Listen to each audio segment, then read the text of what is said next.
All right, review order is set.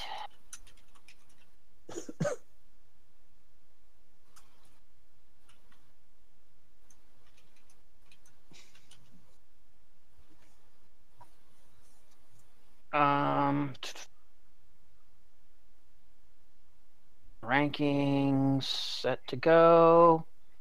Yes, it is. Good. All right, I'm set.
Oh, and so close to breaking their record of time between doing something stupid. DC does something stupid.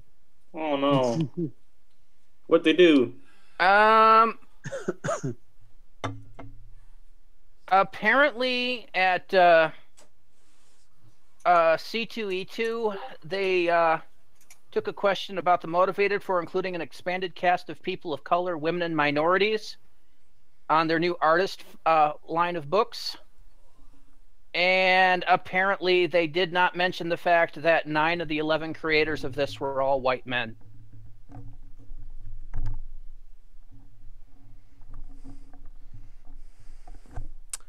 You're So you missed it, Matt. DC did something stupid. Oh gosh, now what? They put out the announcement about their new diverse cast in their Dark Matter line. Uh-huh. And then behind the scenes, what they didn't mention to tell people was that 9 of the 11 creators were white men. Oh. So while the diversity, if they're good enough writers, I don't really care. But if they're sloppy, dumb writers that don't know what the hell they're writing about, then I have an issue. Let's see. Greg Copulo said about it. Growing up, when I was drawing a crowd scene, I was just filling crowd scenes with white people. Why? Because I'm a white person and I know how to draw white people. But when you walk down the street in Manhattan and you see everybody there, so as I'm assured, you notice the world is all of this. No, that reminds me. I once read that when Steven Spielberg was making The Color Purple, he said he was insecure about directing it. Told the producer, Quincy Jones, like, "Are you sure I should be the guy directing this?" And Quincy Jones replied, "Should E.T. have been directed by a Martian?" Yeah, well, apparently this is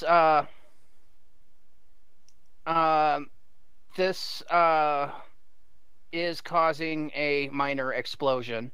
Well, of course, it's gonna make a minor explosion with the overly sensitive crowds. But again, my problem is, okay, so what? There's a bunch of white guys. Usually, that's what we have in most positions like this anyway. Well, my question is, are these people actually writers that are competent? They usually only look at the white guys to hire people. They usually don't look at anybody else, and that's where the complaints start to come from. But it's only white guys that want to do the job in the first place is usually the problem. There's definitely people who are not white that want to do the job. Of course. What job is this? Any job, really, but in this case, Yeah, I was gonna say, if it's like making drawing comics. if it's drawing, writing, or editing a comic, I can guarantee you that I would love that. I guarantee you there's going to be a multitude of people. I'm not saying that there isn't. But I'm going to say, though, however, it's up to how good they are, and let's face facts, it's mostly white people in there. It's mostly white people because white people hire their friends instead of people who can actually do the job. At the same time, Or there's also still a lot of hostile work environments where a lot of people of color and women tend to quit and go work for independent companies. I'm fine with a diverse cast of writers and artists as long as that diverse cast do not use the comic to make an extremist statement. Yeah. Oh, are you talking X-Men? Yeah. Yeah, that was not good. When did that happen? That was a few weeks ago. Oh. It was where was it? Malaysia? No, it was somewhere on the Indian continent.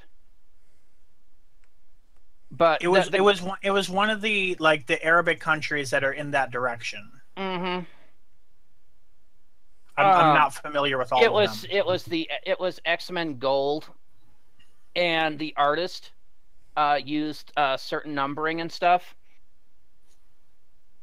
like certain letters in the stuff that was. It was basically the indications needed for to point at a specific verse of the Quran. Yeah, which was a particularly xenophobic, or a verse that's been interpreted in a particularly xenophobic way, regardless of meaning. It's being used in a particularly anti-Semitic, anti-Christian way. Yeah, it was. Ardian Syaf was the artist, and it was something around the fact that Arabs should not have as their political leader a non-Arab. And there were several scenes where the X-Men Kitty Pryde was involved, the Jewish character. And one of them happened to be right outside a jewelry store, and he drew it specifically so that the Lurie wasn't seen on the sign. So it just showed her, and it showed the word Jew. Oh, lovely. I hadn't heard about that part. Oh, yeah. All I had seen was specifically the shot of, I think it was Colossus's shirt with the Quran verse, like the abbreviation written on it. So it was subtle enough that if you weren't from that country with that controversy, you probably wouldn't notice that part. I hadn't heard about the Jew part. Yep. So either way, and then when questioned about it, he used it to make a political statement, and Marvel basically fired. Did I read it right that they canceled the comic in general, or they just fired him from it? They fired him from it, as far as I'm aware. As far as I'm aware, X-Men Gold #2 came out a few days ago with a new artist. Yeah, I'm sorry. That's going a bit extreme. Mm-hmm. I don't care if you're a good writer or a good artist or what at that point. That's where I'm going to sit here and go, that's not what comics is about.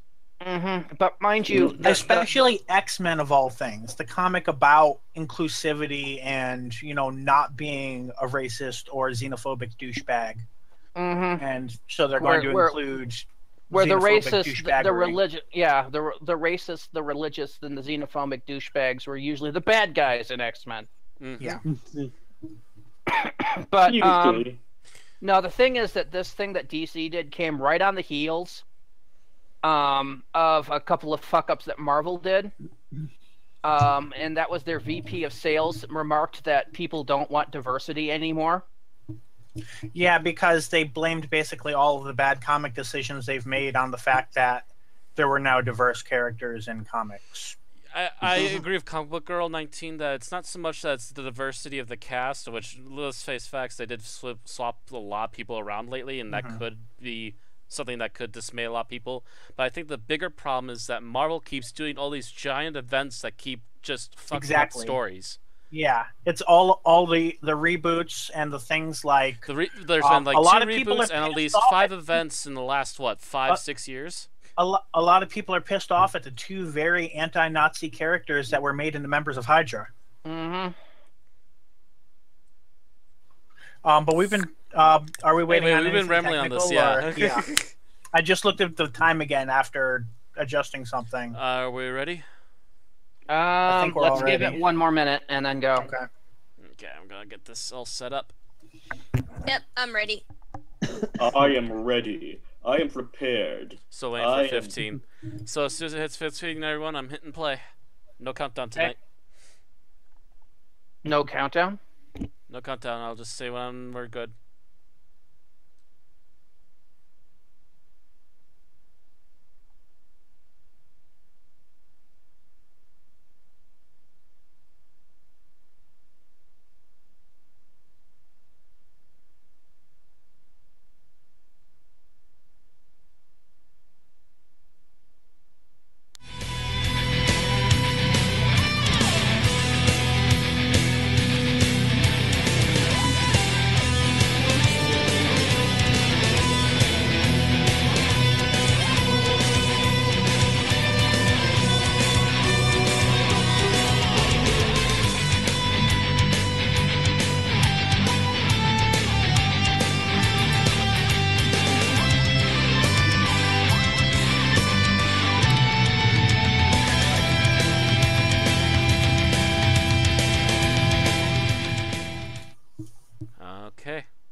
Welcome, settlers, Vardy, and Mum, to the 204th episode of an Unearthly Podcast, streaming live on the 26th of April, 2017, and featuring Smile, written by Frank Cottrell Boyce, and starring Peter Capaldi as the Doctor, Pearl Mackie as Bill Potts, and Matt Lucas as Nardole.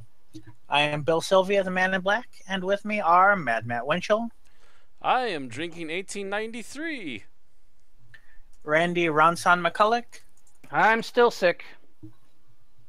Aaron Romeo Moon Burke.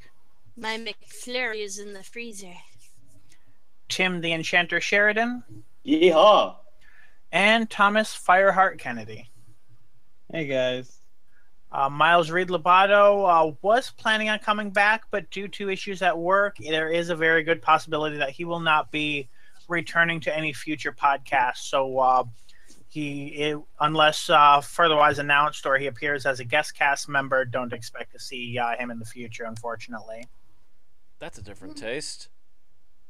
Bye, Miles. See you whenever you're available again, Miles. All right. Let's go ahead and jump on the news wagon here. Actually, give me a moment. Jump on the wagon. Jump on the wagon. As I mentioned, I'm drinking 1893. It's kind of like the black label of Pepsi. Yeah, I don't like it that much. Tried it. I'm trying the citrus cold tonight. It's different. Anyway.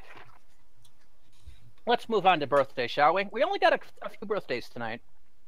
The first one, on the 20th April, is Louise Jameson, better known as Leela, who turned 66. Other than still doing the occasional work with Tom Baker for the Fourth Doctor Adventures on Big Finish, Louise has been touring in a production of Agatha Christie's The Mousetrap, which is the longest-running stage production in England today. She also will be appearing in the films Crossing Over and Modern Love, both of which are in post-production as of yesterday, I think, when I checked. Louise for 13th Doctor. Can we do it?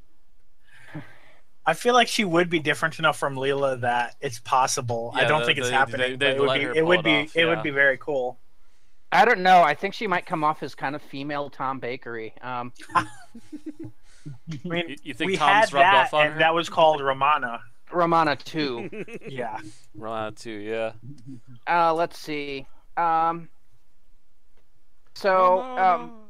the next day, 21st of April, we have Gerald Flood, who was the voice of Chameleon during the Fifth Doctor era, who would have been 90, but died in 1989 at 61. The only companion that I don't think I've seen a single one of its episodes. It's because he's only in like 2 or 3. Yeah. And you heard him briefly at the end of Cave for Zanderzani. True. But the big problem with Chameleon was, of course, the fact that the Chameleon prop itself was terrible to use. It was a full animatronic prop that the instructions of which were lost shortly after the Doctor Who cast received it because the people that had that knowledge died in an accident. So It was kind of a behind-the-scenes pain in the butt. So he was supposed to feature throughout most of the tail end of the Fifth Doctor episodes, but because the prop was too unwieldy to use and they didn't have all the animatronic instructions, they just kind of wrote him out and it only appeared occasionally. And got shot. Yeah, at the end, yeah. And then we also say happy birthday to Anthony Reed, another posthumous one. He was the second main script editor for the Fourth Doctor era for basically the end of Leela's arc and the beginning of Romana's. He would have been 82, but died in 2015 at 80. He was involved in hiring Douglas Adams and wrote during the Douglas Adams era, but shortly thereafter left to focus on his career as a print author. Anyway, happy birthday, Louise, Gerald, and Anthony. Yep. And now we're going to move on, of course, to our big news, the episode news. Aaron. Woohoo! All right, so first up, we have the Smile overnight viewing figures. All right, so we have about 4.25 million people tuned in. That's a share of 22.9% of the total TV audience, according to unofficial figures. On top of the list was also ITV's Britain's Got Talent with 9.21 million watching. That's 44%. And then the rest of the evening was pretty much given up to all around to Mrs. Brown's with 5.03 million. And there was also an FA Cup too that was going on. I believe that's a soccer match or a football match.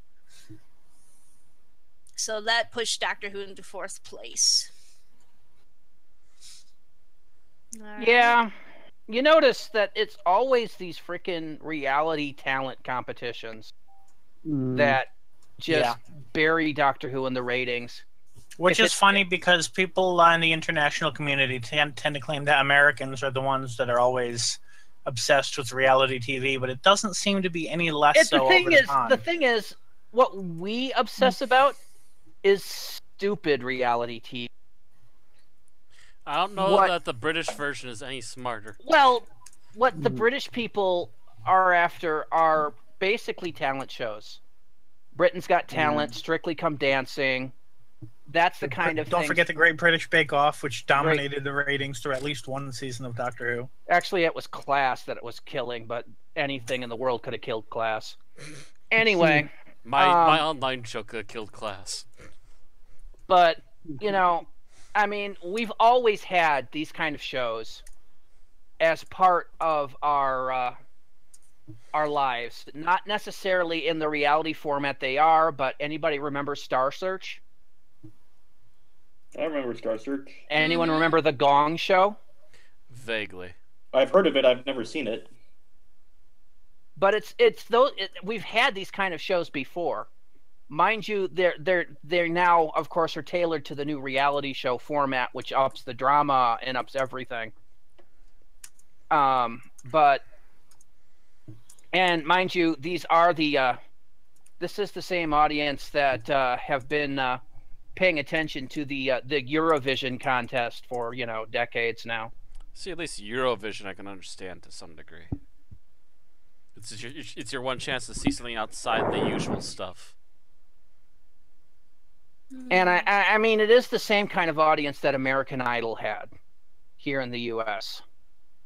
And Fox used American Idol like a freaking howitzer. Hey, look, ABC has a show that's actually doing decent in the ratings. Let's move American Idol right up next to it. Yeah, now it's dead. Ha ha ha.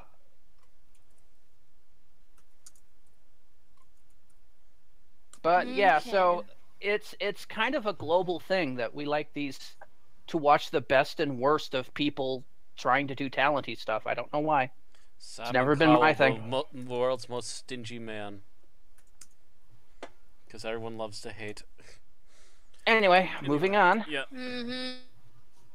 Moving on. So we have the overnight viewing figures. So now we're moving on to the Smile Press reaction.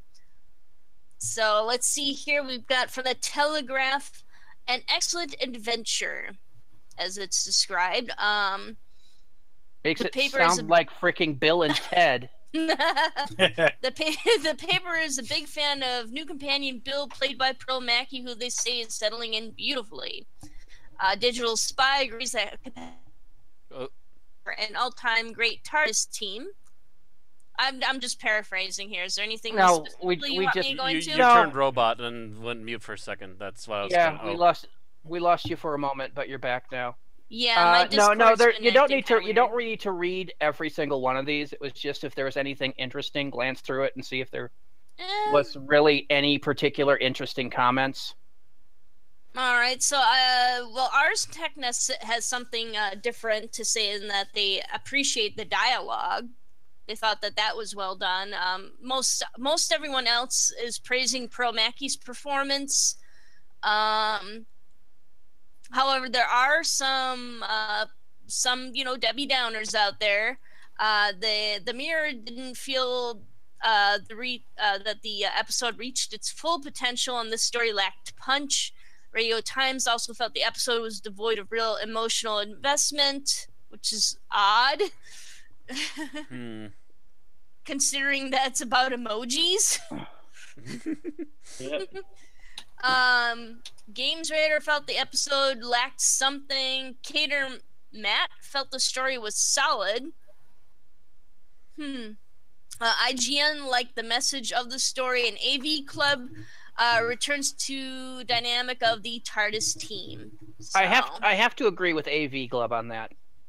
I love the fact that we're actually seeing the Doctor and Bill having a series of adventures in a row instead of this day tripping shit. I think I mentioned this last week. Yes. Oh yeah. Yes, it actually feels like there's a string of continuity going right now. Yeah, I'm wondering if that means we're not going to be seeing Nardole for a few episodes. We didn't see him this episode, so hey. Not much, yeah. Saw him very briefly. In this episode? Oh yeah, we did. Yeah. If you're going to day trip with a companion, that's probably how you want to do it. Is just make that companion. Don't try doing it with the main person who's supposed to be traveling with the Doctor. Okay, so let's move on to the Australian overnights, Aaron. Okay, so we've got the Australian overnights here. So it debuted at 464,000 viewers in the 5 major capital cities. The story was the highest rated ABC drama of the day and the 11th highest rated program of the day overall. These ratings do include iView regional, or do not include iView regional or time shifted viewers. All right. File numbers to come later. And then finally, Okay, so and then finally we have the Smile Audience Appreciation. So the AI figures are in. It's 83 for Smile. so Which same is- as last week. Yeah, pretty much average for Doctor Who as a whole. Low average, but average. Mm-hmm. No, not low average. It's pretty much average. We pretty much bounce between 82 and 84. So that's right in the middle. That's pretty damn average. Highest score was Casualty, which... How long has that show been going on? For a while. It's a hospital drama. It's basically BBC's ER. Remember ER? Yeah, my parents used to watch that all the time. Only, you see, the thing is, for BBC handles it like a soap. So instead of stopping ER and starting a new hospital drama, which, the United States has done repeatedly, the BBC just swaps out some actors and there you go. Casualty continues. So in other words, it's ER meets General Hospital. Pretty much. Actually, General Hospital's probably a better analogy, yeah. Because that one's been going on for how long? Until Does finally it? stops? Yeah, it's like, is that still going on? I think know. it stopped Think so. somewhere near in the 90s, but I can't remember when. Yeah, it's 90s just one or of those. 80s. It's one of those things that we used to have a lot of soaps that went on forever, and now they're all gone now. So Yeah. Most of them. Anyway, next. That me? Yep. All right, we have ratings news for the pilot. The official ratings are out, and the pilot ranked number 10 the week it was premiered, with an official rating of 6.68 million viewers, which includes the people who recorded the program and watched it within 7 days. And it is over 2 million higher than the initially reported overnight figure. And this is the highest chart position for a non-Christmas episode since Listen in 2014. Well, Listen was what, series 8? So that's only really 2 seasons ago. We've just took a year off. Mm. Mm-hmm. Still, the fact But- that Listen was that high. Ugh. Yeah, well, if you take a look at the list, Britain's Got Talent, again, reality TV, 11.04 million, almost twice that of Doctor Who. Amazingly, Broadchurch, Chris Chibnall's current show, 10.66 million. Now imagine something that good on Doctor Who instead. Yes, if he can take that kind of devotion and bring it back to Doctor Who, where we start rating in the 10 plus millions again, that would be amazing. Now, that said, one of the reasons it might be for Broadchurch's popularity is how close is it to the series finale, with them knowing that no further seasons are coming? They do not know that for certain. According to Chibnall's announcement, they know that for certain. Really, I didn't hear Yeah. him state that. He said he would no longer be working on future episodes of Broadchurch. Okay, It because doesn't- when it- I it- saw it said Chibnall states no more Broadchurch coming. Yes, but I read the article. Hmm. You browse the headlines. I read the article. Oh, snap. The quotes shouldn't change from one to the other, though. They do. They do, Because because people will always change it to something more snappy They and don't change it, reactionary they for take them- title. Yeah, they'll take them out of context. There was a "for me" in there that they didn't Yeah. put in the title quote. And yeah, so what he basically said is he wasn't making any, whether that means no more Broadchurch or whether that means that Broadchurch will continue under a new production team, we don't know. It depends on how willing he is to let somebody else play in his pool, I suppose. Oh, shoot. If he has a grand series finale concept that he's doing, then that's probably the end of Broadchurch. Mm-hmm. But if he doesn't, and he's willing to let someone else run with it, then we'll probably see more Broadchurch just under a new management. Everyone dies, and then Matt Smith shows up at the end. And then everyone wishes they were dead. Ooh. Oh God. Ow. Ouch. That's harsh, man. Poor Matt. I don't blame him. From I blame the other his Matt. writer. Yeah, that's what I was going to say. It's not really Matt Smith. We saw him actually act well as Mr. Clever. It's Moffat's writing. And his enforced characterization. That depends. Is it a Moffat Matthew Smith, or is it a Neil Gaiman Matt Smith? I hope Stephen Moffat's not moving to Broadchurch next. Oh god, that would be the death of Broadchurch. Especially since he's also doing Bleeding Sherlock. Somehow he writes in Riverside into both Sherlock and Broadchurch. I thought he was finishing Sherlock. Whoever knows, Sherlock is like that. Sherlock has been half dead since it started, and yet somehow it's more popular than Doctor Who when it is on. So, anywho, Huawei. There are new publicity photos out for the upcoming episode Thin Ice. Shows some pretty cool things. Photos of the Doctor and Bill looking very elegant and posh in their top hat and their fancy hats and their Kip Kip Cheerio and all that jazz. Maybe. This is probably the 1814 one that they were talking about. Yep. Mm-hmm. That hat does work for him a bit. Oh yes. Which picture? It's in a lot of first one, second row. Okay. Oh yeah. Very Dickensy. Yeah, very Dickensian. It looks. I'd say he's the human version of Scrooge McDuck, I think. No, apparently that's or the David Time Tennant Lord now. version, I should say. Apparently that's David Tennant Yeah, but now. David Tennant doesn't look old enough to channel Scrooge McDuck into a person. But whereas Peter Capaldi, he's not only old enough, he's Scottish and angry looking enough. Okay. So you know we announced last week that David Tennant's the new Scrooge McDuck. I am taking a sidebar here. I know it. Thinking of his voice, thinking of Peter Capaldi scotting his voice up, who would you see as the better voice actor for Scrooge McDuck? Oh, that's a good question. I don't know. I'd have to hear both of them do it. Yeah, I'd have to hear them both going full Scotch. Yeah, I don't think we've actually heard Capaldi, actually accentuate his accent.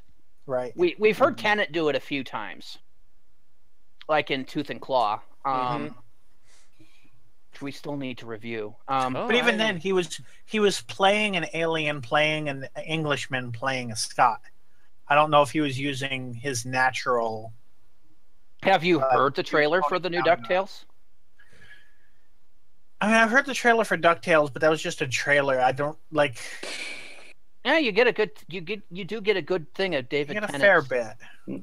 Yeah. I mean, for me, it was just little enough that all I could hear was David Tennant and not Scrooge McDuck at all. But I feel like in an actual episode, it would come out as Scrooge.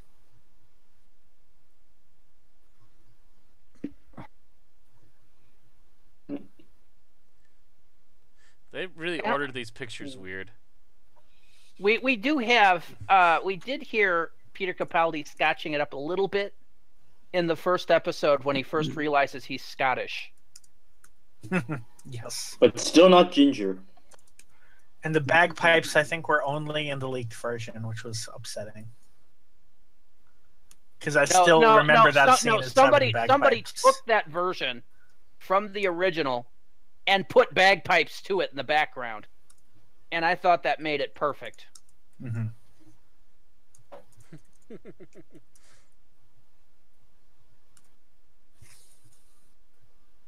But, you know, I'm looking at these pictures, and there's not much that they're actually telling us. We see the eye from the Mhm. serpent in the Thames, which looks Which like we- a publicity photo. We see Which some we've sort of seen weird before. fish-looking Yeah. device, and we see them in their fancy getup and their diving getup. Some guy in Yeah. a blue outfit, a bunch of kids, and that's about it. Hopefully, a Cyber King doesn't step on them and they don't get involved in any mysteries or such. You know, that would actually be funnier than hell. They take care of this. They get in the TARDIS. They disappear. And it's like 5 minutes later, the TARDIS lands, and David Tennant comes out at the beginning of. There needs to be a timeline of Victorian Doctor Who. Like, I know Jago and Lightfoot are toward the end of the Victorian era, but I'm not actually sure about the others. Yeah, And that's Jago only and because I just Jago- listened to like Jago five and Light- series of Jago and Lightfoot in a Well, short Jago time. and Lightfoot are like 1890s, 1880s, somewhere in there. They're in the late and then- 1880s. And most of this has been in like 1850, 1860, the proper Dickensian era. And The this one that one's he 1814. writes about, not the one that he lived in. Gotcha.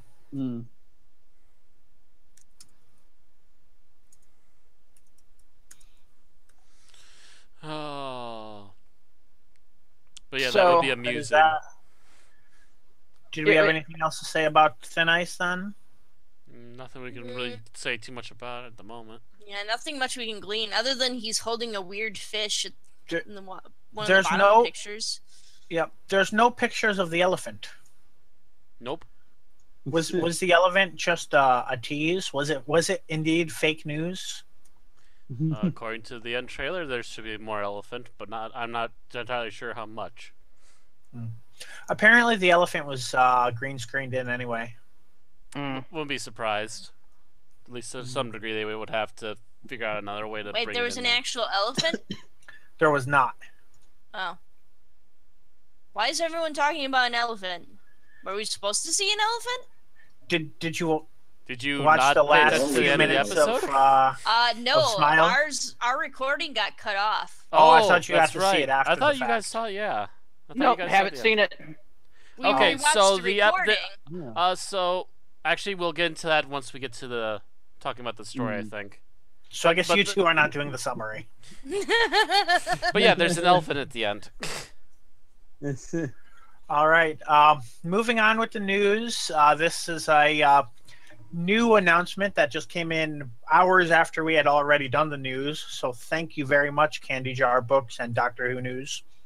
But this is about Lethbridge Stewart United in Blood. This is a digital-only release written by Mark Jones. New Year 1970, and Lethbridge Stewart decides to visit an old school friend. And that's not a sentence. In the village of Aldbury, something strange is going on. An unexplained increase of violence spreads across the town, and Lethbridge Stewart finds himself caught up in the middle of it. So much for a short New Year break. Is there anything on...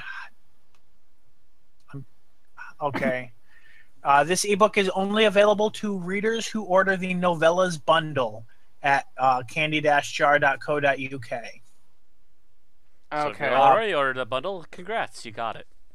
Yay. So Sean Russell, head of publishing at Candy Jar, said people who have ordered the bundle already will automatically get the free story, but I would advise those readers who plan to buy all three to do it as soon as possible. We only have 50 bundles left and a handful of copies of the individual titles. Okay. And, you know, don't blame Candy Jar Books for releasing like that. What I will blame the BBC for releasing the promo photos for Smile on Thursday instead of Wednesday like usual. Mm. Remember last week we had no promo photos? Mm-hmm. Yep. And I remember scrolling it down on the news and seeing them as being from Thursday, and I'm like, well, it's too late for us to cover photos of Smile. Yep. At least they got it right this time. Mm-hmm. I'm pretty sure the person who messed that up has been sacked. Either that or there was a holiday or something that, you know, just got them being late. Oh, yeah, that's right. It was. It was a bank holiday. Oh, a bank holiday? Oh, great. Gotta remember, Doctor Who always premieres on a bank holiday. So they were just having trouble getting themselves back together again. Anyway, that concludes everything but our Big Finish news. And we've got about 4 or 5 pieces of Big Finish news. The first of which is currently released is the Fourth Doctor Adventures Deathress is now available. This is a new audio starring Tom Baker, Lala Ward. John Leeson, I'm assuming? I don't see it. The guest stars, Sheila Ruskin and Alistair Petrie. Oh yeah, his name's not on the cover. That's a first. So maybe did they like put K9 in the beach water again? Every now and then they'll have an episode where K9's not working. And I mean, that goes back to the whole later Second Doctor era. But the reason that they didn't have K9 in those old adventures is the fact that at the time the prop wouldn't work on certain location footage and stuff, so they would just make an excuse for a reason not to use it. Apparently K9 Mark II was a real bitch to keep working. And I would assume that whenever the voice actor is possibly busy and they still have a story that they need to get done, they'll just go, yeah, this is after the walk in the water. Yeah, it's quite possible that John Leeson wasn't available, or I don't know. We'll find out later. Hopefully we'll see him again. Either way, it could have been a return of laryngitis K9. Either way, the summary for it is as follows. In the control room of World War II submarine, something strange has started to happen. As the ship runs out of control, its crew began to fall unconscious. Finding the submarine in the last place they'd have expected, the Doctor and Romana are confronted by a mystery. Once fully populated, there are now only 3 men on board. And there's now also a chimpanzee. What has happened to the rest of the crew? What are the strange noises they can hear outside the hull? And most importantly, who or what is Deathress? So that's that's the current release for that. Also out now is Jago and Lightfoot Series 13. The summary for the season is, of course, this series is directed by Lisa Bowerman and starring Christopher Benjamin and Trevor Baxter. Someone from the future has arrived in Victorian London on the trail of a renegade, but that trail leads them to Henry Gordon, Jago, and Professor Lightfoot. So begins an adventure that will propel the infernal investigators into unknown territory and an encounter with 2 people they should avoid at all costs. The 4 episodes of 13 are as follows: The Stuff of Nightmares. The word. The punch. At all costs themselves. Sorry. The 4 episodes are as follows: The Stuff of Nightmares, written by Paul Morris; The Chapel of Night by Jonathan Barnes; How the Other Half Lives by Matthew Sweet; and Too Much Reality, again by Justin Richards. I swear I just saw that. Oh, that's because he's probably the editor. Yeah. So, Jago and Lightfoot Series 13 is available for £25 on download and £30 for the 5 CD box set. So, there you go for that. Yes. We also have news of some upcoming releases. These would be in August. The first of which is Torchwood: The Dying Room. That does not have a cover or a trailer yet, but the description is as follows. In this room, everyone learns the truth, and neither of us will be quite the same when we leave. Paris, 1940s. The German-occupied city is in a state of turmoil. A plague ravages the streets, turning people into deformed monsters. The city's finest hotel is under siege. SS investigator Grau has come here to find out the truth. Grau has one night to cure the plague and to unmask the mysterious Madame Berber and who she's really working for. Herr Grau knows all about Project Hermod, and now he's going to find out all about Torchwood. So you can pre-order that for £7.99 download, $9.99 on CD, or of course subscribe it as part of the 6-story Torchwood arc. And then the last one we hear is a June release, and this is Companion Chronicles: The First Doctor, Volume 2. This stars Maureen O'Brien, Peter Purvis, and Anarchy Wills, as they do bits from unheard First Doctor episodes, essentially. Fields of Terror by John Pritchard, Across the Darkened City by David Bartlett, The Bonfires of the Vanities by Una McCormick, and The Plague of Dreams. Now, I did listen to the trailer before the podcast, and they are doing something kind of interesting with this. The trailer itself takes place apparently during the Time War. And discussing the fact, because they're discussing the fact that Arcadia is under siege. Ah. And then they mentioned the fact that the Daleks are targeting the First Doctor's timeline. Oh. Oh, that's right. As a Companion Chronicles, the actual setting is usually far down the line from the actual story that's being told. So that kind of makes sense. Some of the Leela ones seem to be placed during the Time War as well, so there's precedent for that. But apparently this would be the Time War before the Time War was locked. Mm-hmm. And that the Daleks are trying to basically assassinate the First Doctor within his own timeline. We'll see how well that works. I'm sure to go off without a hitch. All right, and that is, like I said, in June, and can be pre-ordered for a special pre-release price of £15 or £20 on CD.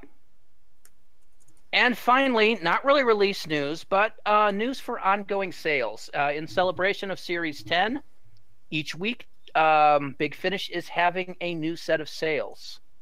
The sales are not long enough for us to comment on them directly, because by the time you hear this, the sale will be over. However, we advise you to keep an eye out on the Big Finish website. For each weekend, as episodes of Series 10 air, new sale items will be announced. And they're not pre-announced, so you have to check right then to see the announcement. Okay, that's all our Big Finish news. All right. And that we have one other piece of news. Woohoo! Have you always wanted to write a Doctor Who fan fiction? Well, now here's your chance. You're going to be able to officially post to the Doctor Who fan fiction website soon here via the, I believe it's Doctor Who fan fiction channel on Mixital, which will feature some of the best written stories by our fellow fans. So you hear that, Rand? You finally get to post your Rama 1/2 Doctor Who crossover now. I don't know. I looked at it He earlier. needs to and finish seems, it, I think. I'm still not done with it. I get closer. I do, like, a little bit of work here and there, but I'm notoriously slow on it.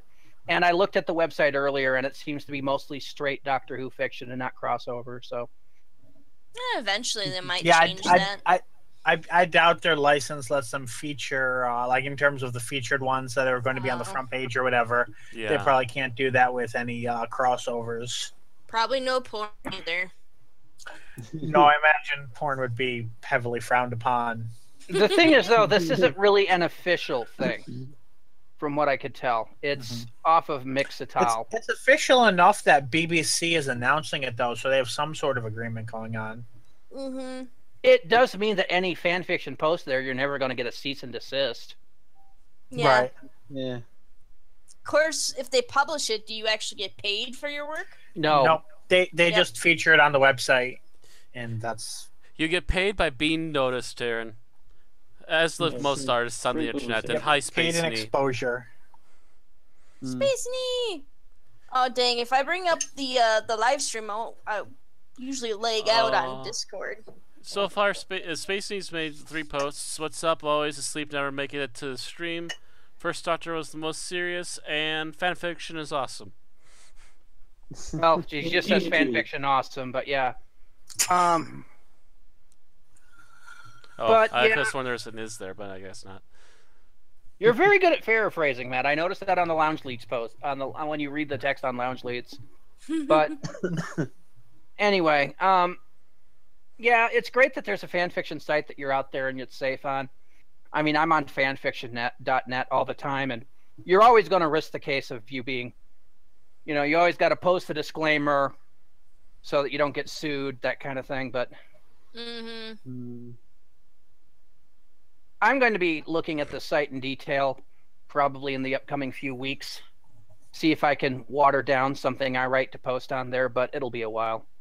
Because it takes me a while to write anything. Yes, Space Knee, you don't need an is. I'll add it for you.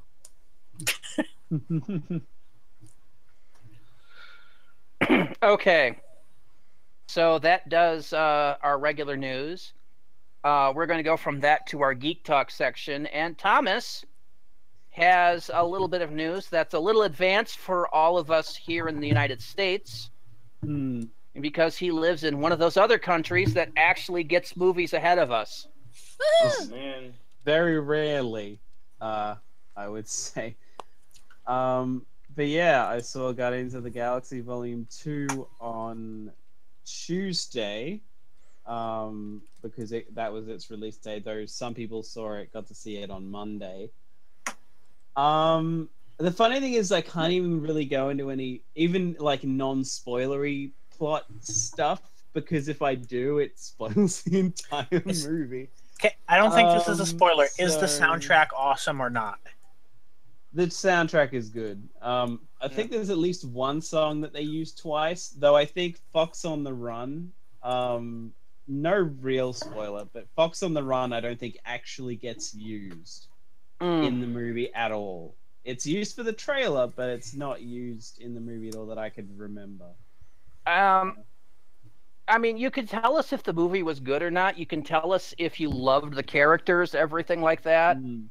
But you just don't tell us any plot details. We will kill you. I will swim to your country and kill you. I like spoilers.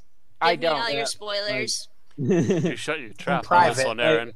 When I make Facebook posts and stuff, I usually try to.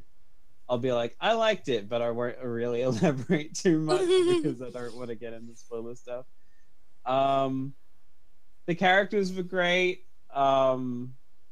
Batista seems to generally still actually be a decent actor for once. I know. I was rewatching bits from like Guardians of the Galaxy 1, and I'm like, this is Batista. This is the pro wrestler Batista, and he's freaking awesome in this. Mind you, there are other pro wrestlers I like as actors. I like The Rock. Dwayne Johnson. Most of the old 80s and 90s wrestlers couldn't act their way out of a hat. Most. Oh, yeah. Like, help, I'm trapped in this hat. How do I get out? You have to act your way out. I can't! I mean, I'm thinking in particular Hulk Hogan and God. Randy Savage. Neither one of them could act worth a damn. Didn't they have Hulk Hogan play an alien because it suited his wrestling persona better? Suburban Commando was a masterpiece of thespian skill. That's the one I was thinking of, yeah. But yeah, basically, like, the characters they introduced I thought were all great. The characters they brought back, as far as I'm concerned, were all great. How was Tiny Groot? Tiny Groot, like, I was, like, half the time I was like, oh, I really hope they're not just doing this as, like, some sort of a, like, he's the new mascot kind of a thing. But it worked pretty well. I will also say, without saying what they are, stick around for the credits, because there are not just one or two. There is about 4 or 5 credit scenes. Though I will say, without saying what they're about, most of them, only one of them could be argued to not tie into the next Guardians of the Galaxy movie. Whereas the other ones, the other 3 or 4, are all basically like stuff that wouldn't have bit at the end of the movie. Yeah. I'm curious you say the next Guardians of the Galaxy because, and you don't elaborate, please, because it could probably cause problems. But I was of the impression that the next movie featuring the Guardians of the Galaxy would be Avengers 3. Oh yeah, but like there's like a the usual they have announced officially that there is going to be a volume 3. Yeah. I remember there was speculation, what if all of the Guardians die in Avengers 4 before Guardians of the Galaxy 3 comes out? Well, okay, might have been some little bits for the Infinity War and some for Guardian 3, trying to set it up for both. Probably. Yeah. There's at least one that it was kind of an oh shit moment that could be either way. It could be a bit for both or a bit for one or the other. Now, just because of what kind of podcast we are, don't say how much she's in it or what she does, but how was Karen as Nebula? She was definitely good. I'll put it this way. I'd say she shows up more in this than she showed up in the first movie. Okay. Or at least had... so that's a thing. So definitely a go-to-see movie. Yeah. Okay. Definitely, in my eyes, I would say, if you enjoyed the first one, go see it. Yeah, the first one is probably still top ranked of the MCU movies. Because it was the movie I started smiling like 5 minutes after it started, and I didn't stop for the rest of the movie.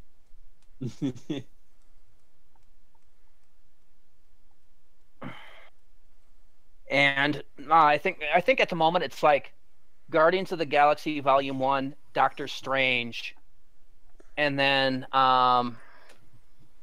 probably the first Avengers movie after that. I think that's my top 3 MCU movies right now. Can't wait for Spider-Man. Spider-Man, he's a spider. Is that later this year or is that next year? Yeah, that's later this year. That's this year. Wow, they definitely got that made fast. Yeah. That's why the Avengers isn't this year, because it got pushed back because they wanted to put the Spider-Man movie in. And of course, Spider-Man's gonna be involved with the big Guardians, the big crossover at the end. And I have a feeling. I have a feeling Avengers is going to be facing off against X-Men at the box office. Probably. And Avengers will probably win. Which will mean Avengers will bury, because the MCU tends to bury most. The only thing that the MCU can't bury is Deadpool. I was going to say when I say X-Men, I'm also thinking Deadpool, because I just realized Deadpool 2 is one of the 3 Fox movies that I was lumping in as X-Men in my head. Yeah, the thing is, Fox has said that they're keeping Deadpool, and the movies related to Deadpool, so X-Force and everything.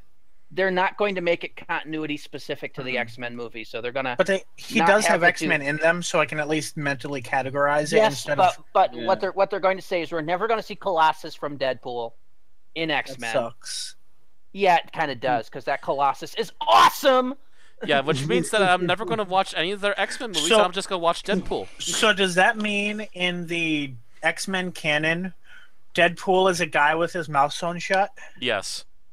Mm-hmm. Mm-hmm. Yes, that Deadpool is still part of the X-Men universe, and Deadpool, the real Deadpool, is his own universe now. Do we know when Avengers, like what month Avengers is coming out?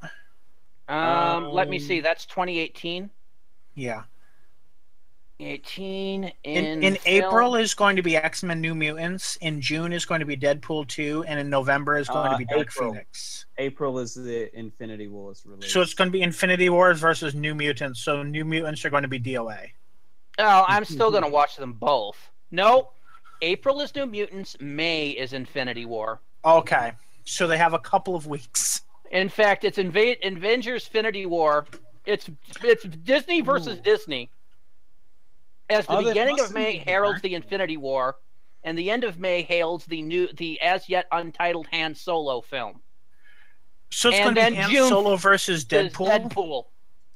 Han Solo versus Deadpool. I need to take out a loan to watch movies. And that's the same month that The Incredibles 2 is coming out. Oh God. Okay. It's officially a fight for me between Yep. Incredibles 2 and Deadpool. And And I feel like hard fight. Ragnarok has to be coming out sometime around then too, right? It's like, okay, so Deadpool 2, Incredibles 2, Jurassic World 2 the week after, Jesus. Ant-Man and the Wasp in the beginning of July, July 6th. Okay, Ragnarok is going to be this November, so it'll be done by then. Okay. Oh, by November? Yeah, Yeah. that'll be my November movie this year. I Ragnarok heard, will be our warm-up for Goldblum is Star going to be Wars. in Jurassic World 2. So, yeah, it's like I'm sitting here, it's like, okay, so Ant-Man and the Wasp looks to be the last major thing I need to see is I this. still need to watch oh, Ant-Man. well, there is The Predator that comes out in August.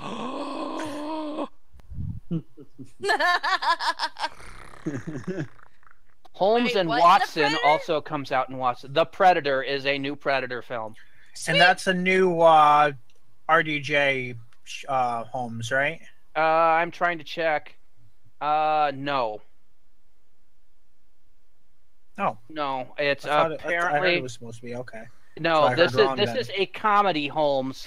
Oh, this Starring is the Will one with Ferrell. those. Oh, fuck! I forgot about that one. So I'm not even going to bother with that one. yeah, Is that why? I'm mad you brought it up now. Wait, Yeah, what is it? I'm only seeing the names of stuff in the film thing. Mhm. It's Holmes and Watson. It's an American action mystery comedy film, directed and written by Ethan Coen, starring Will Ferrell, John C. Reilly, Oof. and yeah, I'm like looking at this list and going, I don't give a shit about these people. By the way, Matt, Alien is in 3 weeks. Alien. Oh, Covenant. that's right. The Alien Covenant. Okay. Yeah. Mm-hmm. Mhm. I'll wait and see. It's like Ridley Scott said, "Oh shit, I forgot to put aliens in Prometheus. Here's Prometheus again, but with aliens." And they're horrible CG. I have not watched any Oh. of the trailers for it. So I saw the trailer. God. It looked goofy.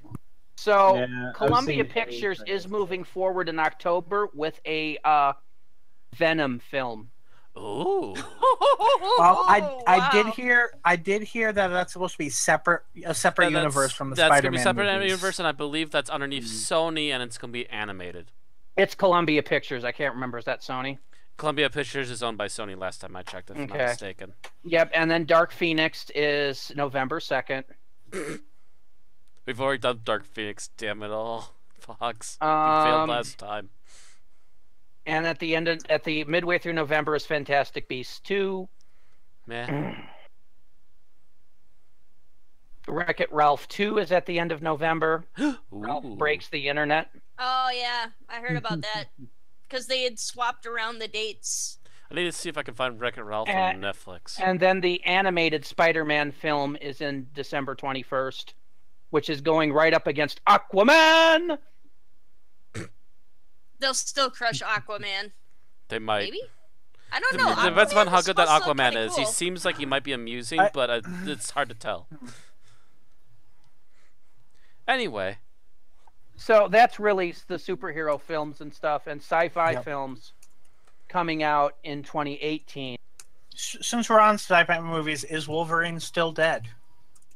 As far as I'm aware, yes. Let me double check. Is Wolverine still dead? they'll check because DC messed up again. By the way, folks, they messed up. Yes. Apparently, Wolverine is still dead. According to Is Wolverine Still Dead? However, it is looking like he will not be dead soon.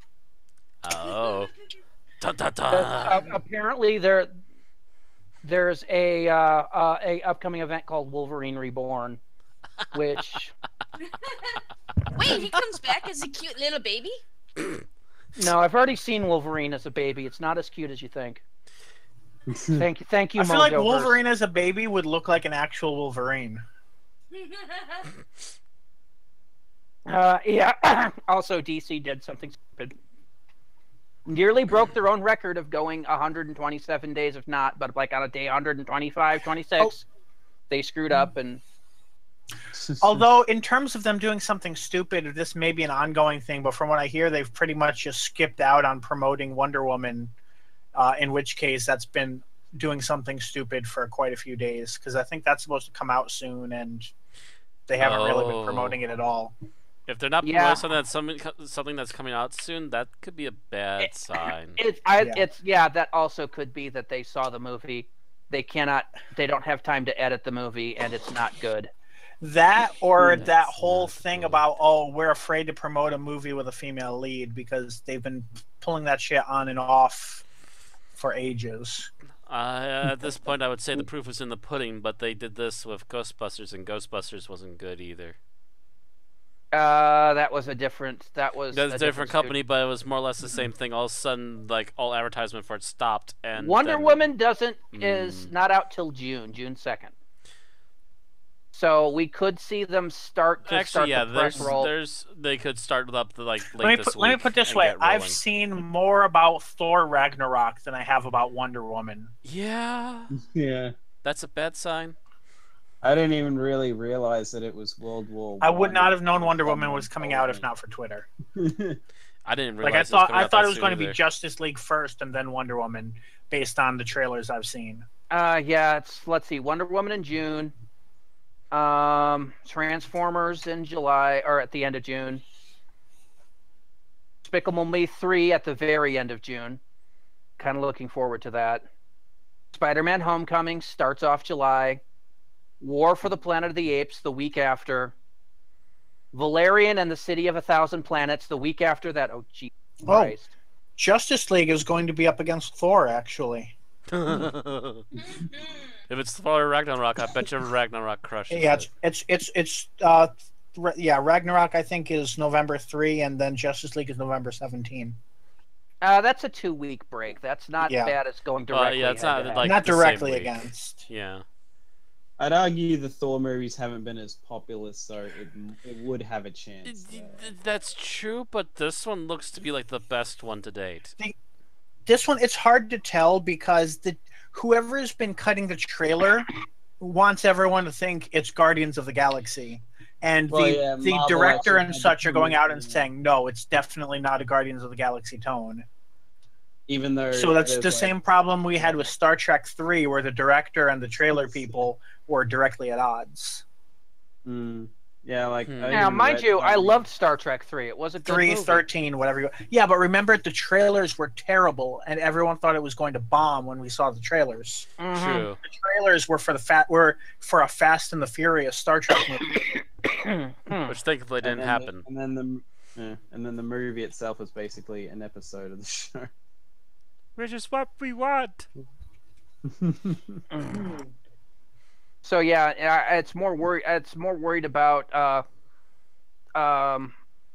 whether Justice League will be able to take number 1 from Thor after 2 weeks, because Justice League has basically 3 to 4 weeks of survival before it gets completely annihilated by Star Wars: The Last Jedi. Because that will come out and that will bury it. Because Justice League comes out November 17th, Last Jedi comes out December 15th. So basically a month apart. It doesn't matter who wins the Thor Justice League war, because Star Wars will kick their ass the next. Probably will. Whatever happens, Disney wins. Yes. Yeah.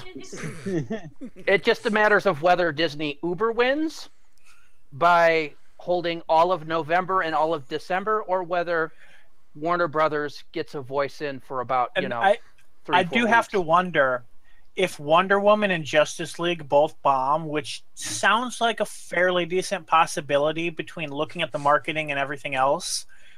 Will Warner Brothers just give up on making superhero movies? I have an opinion on this. I honestly don't. I honestly hope they don't, but they need to start over again. They were looking for the same magic that the MCU had, and they're obviously But not. they've been doing there. it a completely. Yeah, they don't seem to Yeah. understand how the MCU got to where it was. First thing the Yeah. MCU does is it plays its heroes and villains straight. Yeah. It doesn't do an artistic viewpoint of any of them. And that was why they didn't include the Nolan verse, because that version of Batman was an artistic view version of Batman. But they started with an artistic view version of Superman, which they should not have done. And then even then, when they brought in Batman, they were bringing in a fucking Frank Miller-esque Batman from the like late in his career, and everyone's like, "No, why? Why would you do this? Why would you introduce the new Batman like this?" Yeah, you don't want. I mean, I can have an established Batman, somebody who's been doing it for a few years, which would be nice because then we wouldn't have to watch his parents die for that 9 millionth time. They do that scene anyway. Thomas and Martha Wayne and Uncle Ben have been shot so many times. Yeah, you really don't need that. I mean, you're just kicking a dead horse and throwing salt on it at this point. I mean, Bruce Wayne putting flowers on the grave of Thomas and Martha Wayne is fine. That'd be one thing. Then that's only been done once, I think, in the actual movies. Actually, but how many times do we need to break a pearl necklace? And by the way, if your pearl necklace breaks like that, it's cheap garbage. That really depends on the amount of force used. No, because the pearls are supposed to be individually beaded. You'll maybe lose a couple of them, not all of them. If it's actually a properly made necklace. Anyway. The little insider facts. And of course, I've watched just enough Cinema Snob that my mind went in a completely different direction with your statement, so happy to move on. Bad, Bill. Bad. Yeah, it's about time to move on. Get your mind way out of the gutter, Bill. I mean, way out of the gutter. I mean, use a fucking ladder, please. Space Knee used is, and he's gone for tonight, so bye, Space Knee. Bye, Space Knee. So while Bill's climbing out of the gutter, should we also do the challenge? That might be a good idea. It's about time for the challenge. It's Tim's turn, I think. Okay. Well, technically it's my turn, but I didn't see the end of the thing because my freaking DVR cut out 2 minutes ahead of time. Yeah, that's why I've been disqualified. Exactly. Yeah, and I believe it was it was Bill last time, so yeah, it'd be technically back around to Tim. Actually, no, it wasn't Bill that did it last time. It was Kennedy. Did it last time. Last time was the pilot, right? Yeah. That was me. Oh, that was you? Okay. I'm mixing it up now. Anyway, yeah, it's Tim's turn. Okie dokie. So, do you have ready? Watch ready? Yeah, I got it ready. Countdown? Yep. All right. Start in 3, 2, 1, go. So the Doctor is showing Bill the TARDIS, and Bill is like, "Hey, the chairs are too far apart from the controls." And it's like, "Oh no!" And Nardo comes in and says, "You're not supposed to leave Earth." And the Doctor is all like, peon, go fetch me my tea." And the Nardo goes away, and the Doctor says to Bill, "Hey, while he's gone, let's go somewhere." "But we can't leave." "Hey, it's a time machine. We'll be back before we left." Ha ha ha ha! So Bill says, "Let's go to the future." And the Doctor says, "Okay." So they go to this planet that where there's these happy, smiley robots, and it's a garden. And hey, look, there's this fertilizer. It's Soylent Green. And oh no, it's people. Yeah, you have to be happy, or else the killer robots will turn you into mulch. And the Doctor is all like, I'm gonna go find the spaceship where these people came from and blow it up, because that usually solves problems. And Bill says, "I know why you chose a police box to disguise the TARDIS as, because you're the policeman of the universe." And the Doctor says, "What have you been smoking?" And then they wake up an Indian boy who's looking for his mom, and the Doctor says, "I know how to solve the killer robots from killing people who are not happy. Turn them off and turn them on again." Brilliant! So he does, and now the colonists who are in the spaceship have to live with the robots and pay them rent. But then, just as you think things are back to normal, they step out the TARDIS and they see an elephant. The end. All right. So you got that in 1 minute, 56 seconds. Just shy of 2 minutes. It's worth noting that they did in fact realize that they were on the Thames. Yeah, they've Yeah. so for Randy and Aaron's sake, because you missed the end, they reset the robots. They pretty much left it to the people to start figuring things out with the robots. Got into the TARDIS, tried to go back to a little bit before, just before they left, and they end up on top of the Thames. And as they're figuring that much out, they realize there's snow around them, and in walks an elephant. So really, all we missed was in walks an elephant. Yeah, pretty much.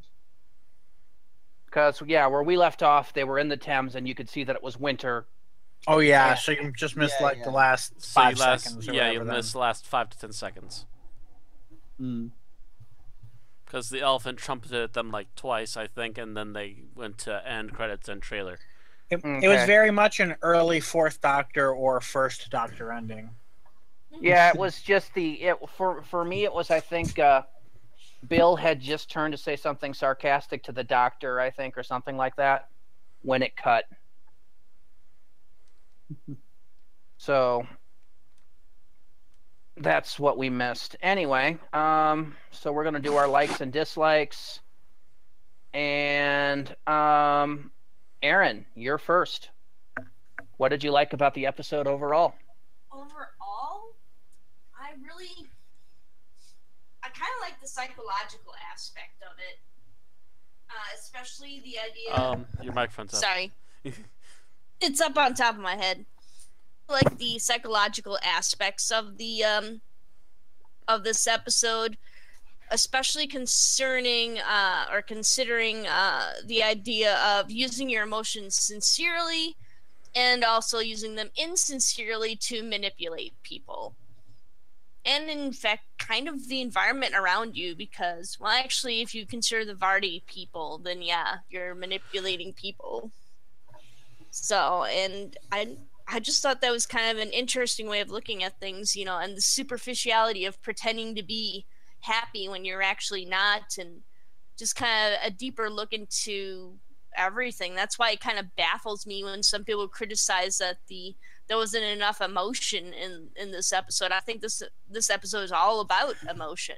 I've seen people taking screenshots of Pearl Mackie in this episode and saying like that she has the acting range of a potato, and I'm like, were you listening to her voice? Because she really runs the gamut in this episode. I think I know there's a lot of times where like her face is off the screen when she's emoting, but even still, I don't think there was any major lack there either. No, actually, yeah, I'm fairly certain she did quite a good range of facial expressions, considering this was the facial expression episode, especially in the beginning. All right, Thomas, how about you? What did you like about the episode? Trying to think of something specific.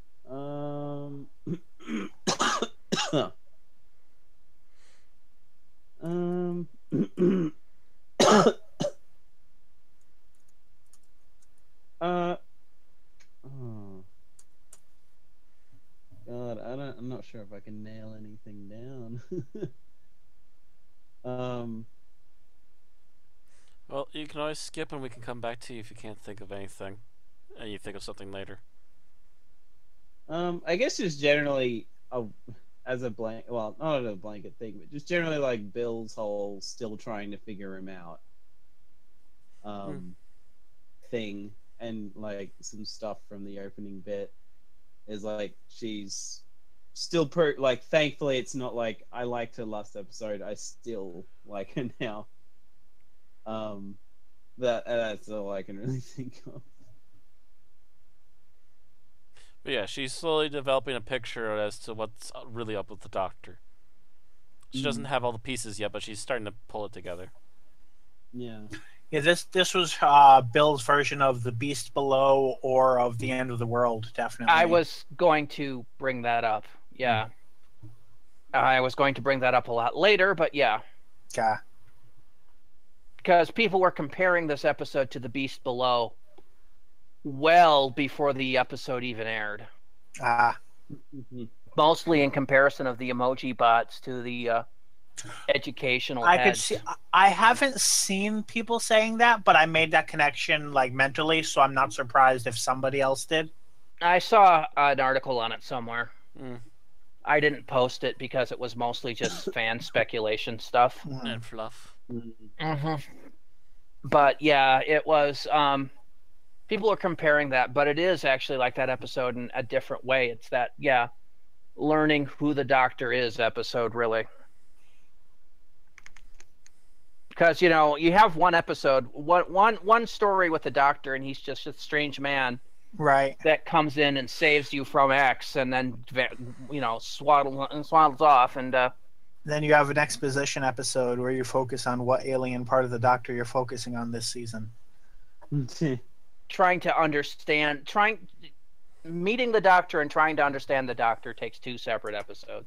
And, they never did that in the classic series. Once the companion was on, it was always just, companion and the Doctor dealing with the threat. And then, they'd explain things like as it came up, like, oh, by the way, I regenerate. I'm doing so right now.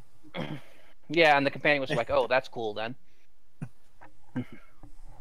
Or they never explained, and there was an entire episode struggle about, are you really the Doctor and such. Followed by a whole season of, why did you do that? I'll explain later. Right. Okay. So, Matt, how about you? What did you like about the episode overall?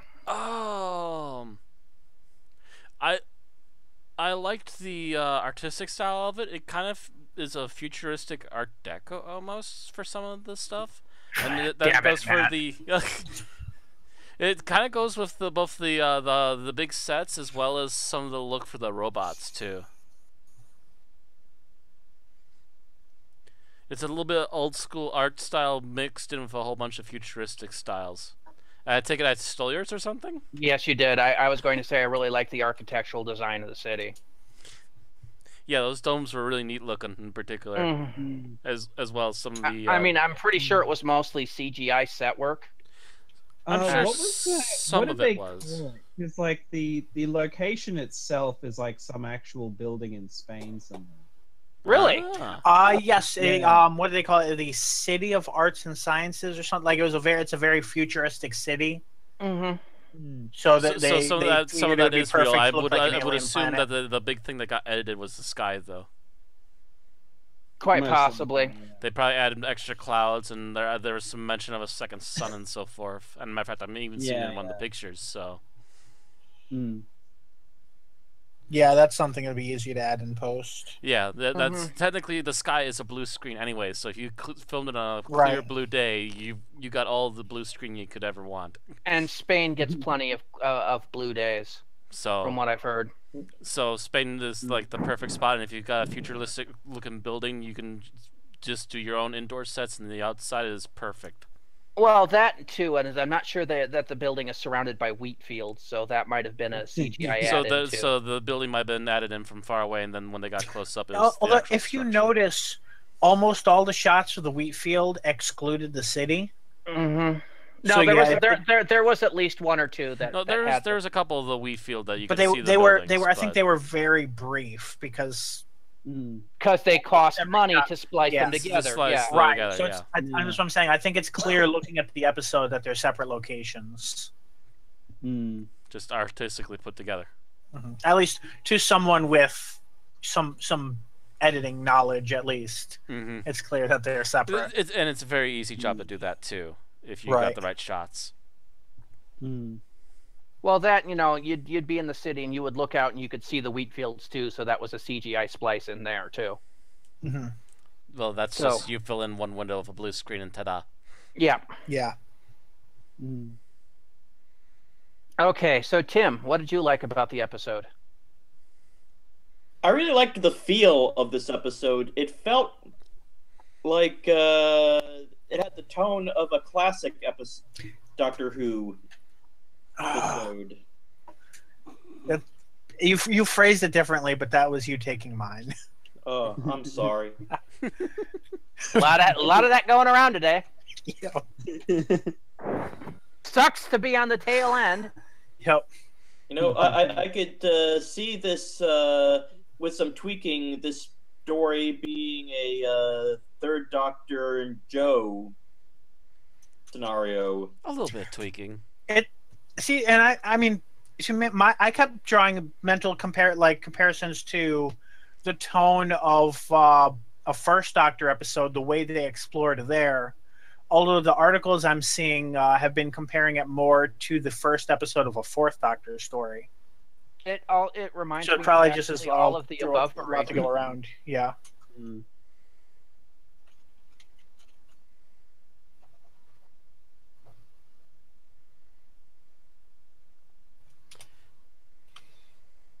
So that's what I liked about this episode. So yeah, Bill. So we had. What did we have? We had. Was it Bill or was it Understanding the Doctor? Yeah, Understanding the Doctor, I guess. Understanding the Doctor. We had the tone. We had the sets. And we had the psychological thriller aspect. I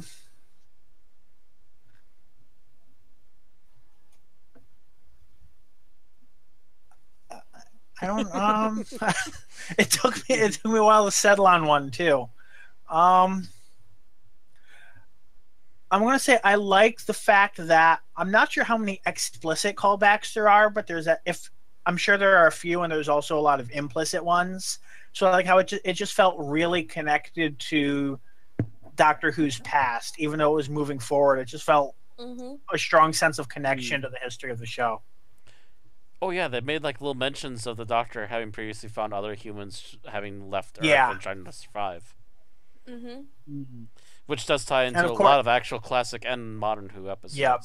And of course, as we mentioned, there's the I don't know if you'd call it, I don't know if thematic is the right word, but the repetitious quality going along with other companions' first future episodes, which it didn't hit all of the exact same notes. It did it in a different enough way to still be its own story, but it still kind of evoked the memories of those stories.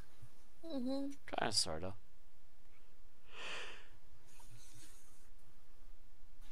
And now it's Rand's turn. And I'm going to take a pass, as you've mentioned everything I've been wanting to say. First Matt, then Bill. So I'm done trying to find alternates here. I'm just going to pass. And we're going to move on to the bad aspects. What didn't you like? And we're starting with Aaron. And by the way, I'm pretty sure that was Bill that made the comment in our document here.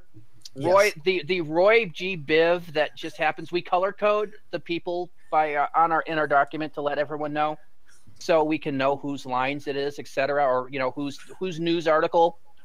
And I know it was random. I was just making a. Oh yeah, it was random. Just do not taunt Happy Fun Dice, okay? Although now that we've seen that, if we do get a new seventh host, I now know what color they have to be, Bill. Because we're short indigo. Anyway, Aaron. All right. What didn't you like about the episode? So for me, I didn't quite like the idea of grief being treated like a disease. I kind of felt like if the Vardy are capable of understanding happiness, then they should somehow be able to grasp what grief is. They should have been, they were kind of programmed to be just straight up servants to begin with. So how, for one thing, how did they get from point A to point B? How did they get the emotion? How did they identify emotions such as happiness and stuff as?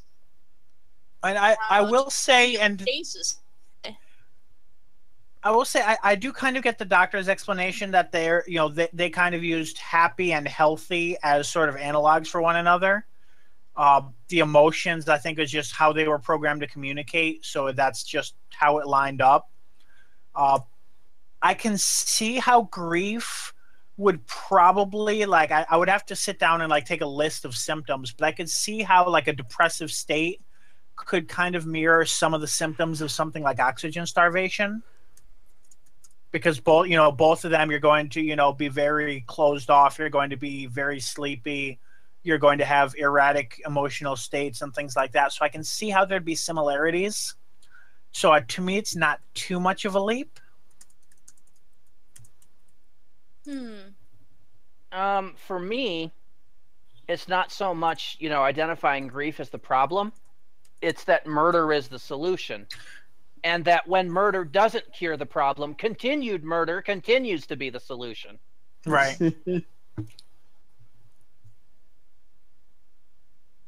It's, I get the definition of insanity is trying, the same thing and expecting a different result. Well, gee, I've killed this person. That's only made them more sad. I guess that didn't work, and we have to do something else. I mean, couldn't the robot figure out to do a stupid dance? That probably should have come before killing people. Just putting it out there.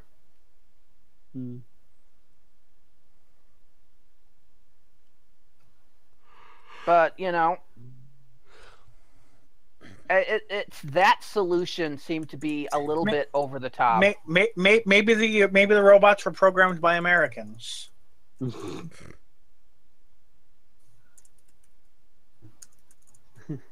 On Doctor Who, not likely. Unfortunately, almost everyone here is American, so the joke doesn't go over quite as well. I would say that they may have been programmed by the Finnish, but do the Finnish shoot first and ask questions later? More of a, I feel like I should almost express an emotion now, but... Okay, so Thomas, how about you? What didn't you like about the episode? I'm going to take one that didn't actually occur to me until I watched that, something that I've talked about before. It's like this thing, Whovians, that now airs like after Doctor Who now, where one of the panelists brought up the fact that the Doctor almost commits genocide and then it's kind of skimmed over. He's just like, oh, whoops. And then they never bring up it's like... Oh, you mean about the humans? It doesn't seem to weigh heavily on him too much that he almost wiped out. Because he didn't do it. Yeah, because he managed not to. Trust me, if he did it, he would have been horrified. Yeah. But like even then, I feel like in another one, there probably would have been more of a oh shit reaction. I think that's a difference. Doing it. I think that's a difference in incarnations because the 12th Doctor is very much the nothing phases me facade, whereas the 10th Doctor probably would have gone on a bit longer about that. He would have been shouting and freaking out, and the 11th Doctor would have just been kind of cowering in a corner for the next 5 minutes. Either way, not really good for dealing with crisis, and there was crisis. Yeah, that's true too. Yeah, they were in the middle of something. If they weren't in the middle of a new crisis, then he would have had more time to react to it. That's also true. But the directions I'm talking about would have been for after he finally stopped it, but either way, the Doctor stopped what he was doing. It would have been more of something to say in the TARDIS after the event. Well, we did okay, didn't we, Doctor? Nearly did okay. I nearly wiped out all of humanity. That kind of thing. Although a different companion would have made that as a will she, won't she leave the TARDIS thing at the end of the episode because of the Doctor's lack of reaction to that. But they didn't really do anything with that. Then again, that would also be boring writing because they did that far too many times lately. That might have been the reasoning. I mean, either way, Bill didn't really have the choice to leave the TARDIS at the end of the episode, so that would have resolved that. Yeah, and it's been a while since we've had the whole TARDIS not getting us home bit. It's I mean, it happens when the Doctor gets cocky. Yeah, the Doctor is getting cocky and he overshot now. The Doctor was cocky in this episode, and he felt that he could promise to get back and then sneak around, and the TARDIS didn't like that. TARDIS like, nope. What's that? You were going to go back in time, but you wanted to go to a specific place? No, I'm going to send you further back, and you got something else over here to fix. Okay. That's what you get for hopping in me. All right, Matt, I believe we were on you. What didn't you like about the episode? What didn't I like about the episode?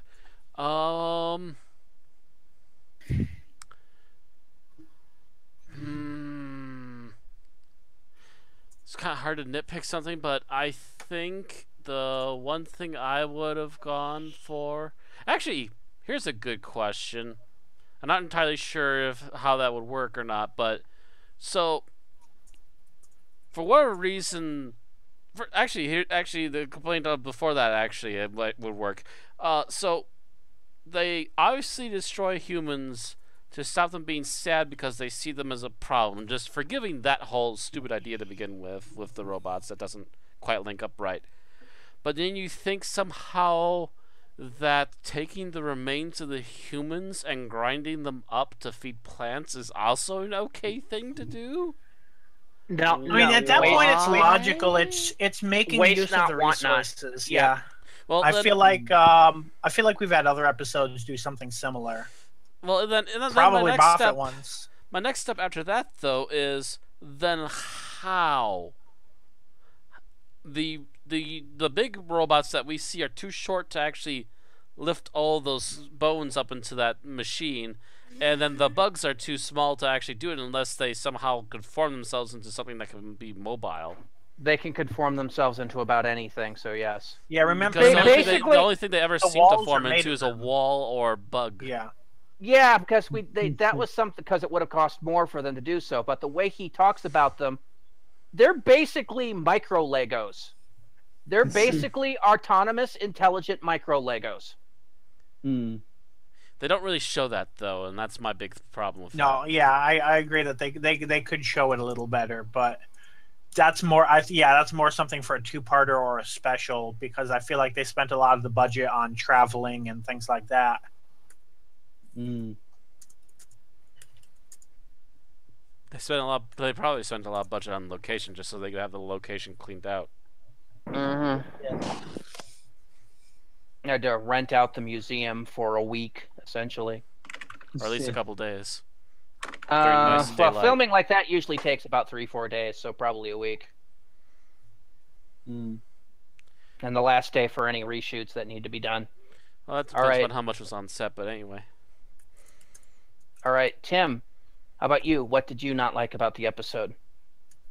I didn't care for the absence of Nardole. I'll actually thumbs that up. Could have used a little more Nardole. Well, I'm hoping they'll eventually pick him up so he's in the TARDIS, basically being Alfred. I'm sure they will eventually. But I would have liked to have seen him frantically running from the killer swarm. That would have been amusing. Okay, Bill, how about you? What didn't you like about the episode? I'm going to say the last act largely fell flat for me, and I'm going to say that was largely to do with not necessarily the actor. I think it was largely just the way the character was written. I don't remember. I think his name was Ralph Little, like the guest star, like at the end, and it's like it didn't feel believably done for me at all. Like I could kind of get what they were going for, but it didn't feel like he was actually feeling or expressing the emotions that he was saying he was expressing. The kid? And I think that was the guy with the gun. The med tech. The engineering guy. Yeah, and it just felt like it was like rushed together. Yeah, the ending did feel a bit rushed. Yeah, they suddenly very quickly jumped And not just into rushed from a everybody grab pacing guns. standpoint. It felt like felt rushed from like a production standpoint. Like they were like, we got to throw this together. Like that's what it felt like to me. Yeah.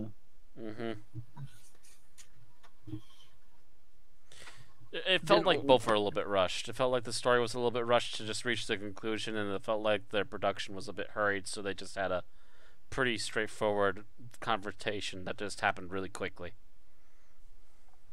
All right. So I'm actually going to go I liked the architecture of the city. I did not like the architecture of the spaceship. It did not feel like a spaceship. It looked like a boiler room.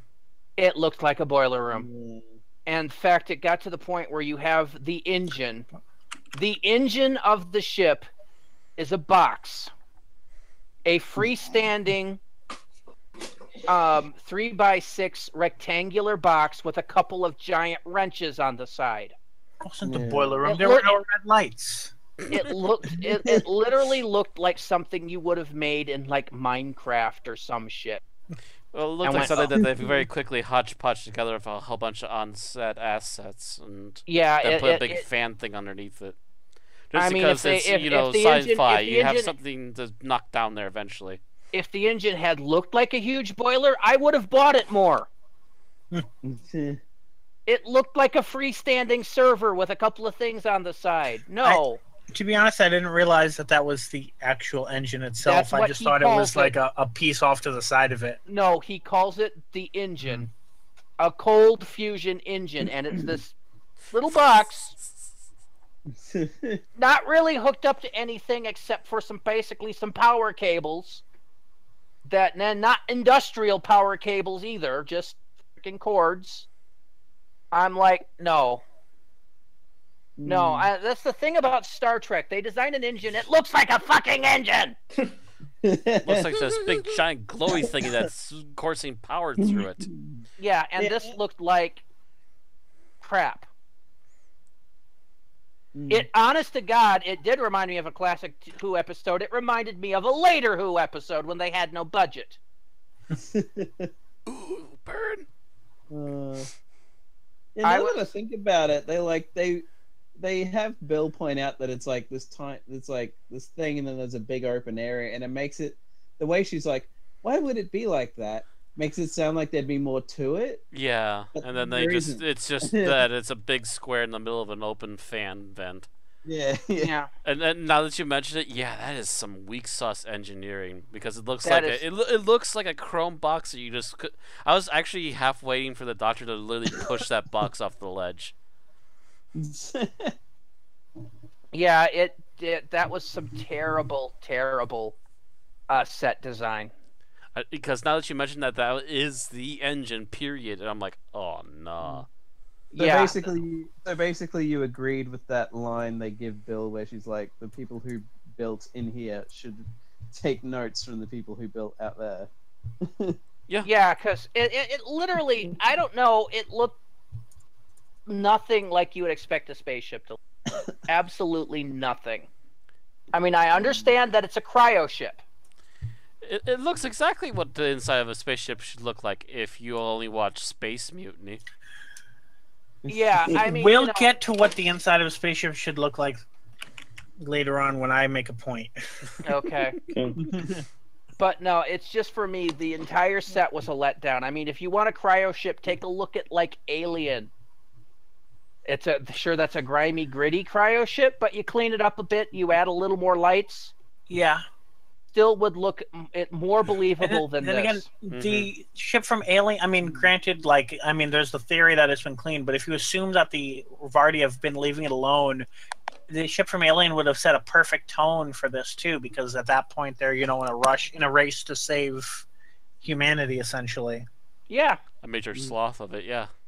Yeah, and it didn't really have that feel. It didn't have the feel it should have had. And I don't know.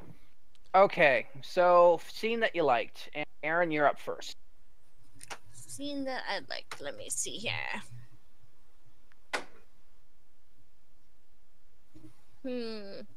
Oh, this is perfect, actually. Sorry, I found the perfect images. Scene that you like. The smiley face with 2 thumbs up.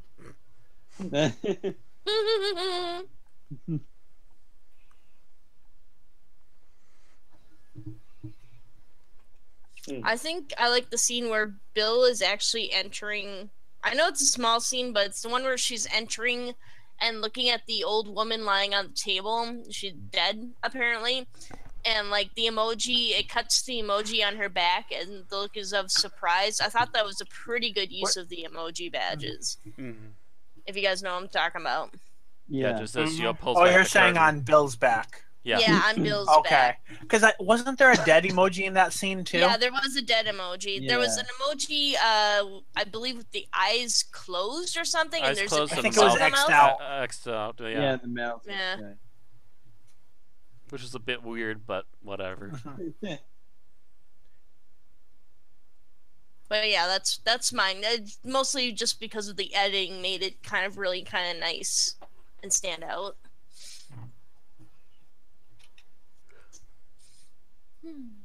All right, Thomas. Have two moments. Choose one. Remember, you're number One is 2, and very there's 4 small. people after you. So you Yeah, don't I bogart didn't the also bogart the necessarily favorite say- scenes. Now, one at a time. But let him talk, Randy. One was just the line. Generally, the moment where like he's telling, the doctor is telling Bill to just kind of stay behind while he goes to blow it up, and one of the last things he says as he's running away is, "And don't look at my browser history." I actually didn't like that. To me, that was just funny when I actually picked up on it, because I think I actually missed that line the first viewing. So the second one, the implications of it that you can make up for yourself is more so what made it funny for me. He's into gingers. Yeah, that was kind. But you see, that's the thing. I didn't like it because it's the doctor. I mean, it stems back way back to season 1 or series 1, episode 1, with Mickey Smith yelling at Rose, "Don't read my emails." And the other one was pretty much just the ending where they land in On the Thames. 1800s. Yeah, on the Thames, because it's like basically we've already kind of touched on how this worked, but like generally the fact that it was like the doctor was basically promising that they would be back, and he got too arrogant and ended up way further back than he expected. And just the whole like I like scenes where there isn't much on the line and the doctor fails at stuff like that. It was like that kind of stuff is very funny to me. All right, Matt. So favorite scene. Actually, so here's the thing that I was actually worried about when I first saw them. I saw the insect things swarming around, and then I thought to myself, "Oh, is this the same monsters from the library?" Yeah, the Vashta Narada. I thought that was what the name was, but I wasn't sure. Yep. I was worried it was going to be the Narada, and I'm just like, okay, Moffat, if this is Narada, you have some major freaking explaining to do. And then finally Moffat does have the scriptwriter explain it, and it's, oh, wait, it's just robots, it's just... A nanobot swarm. It's yeah. essentially a nanobot swarm, and it's not actually the same thing. Okay, But they do thank kill you the for same finally way, explaining it, and actually making it look interesting, because now we got a magnified look and everything. All right, Tim.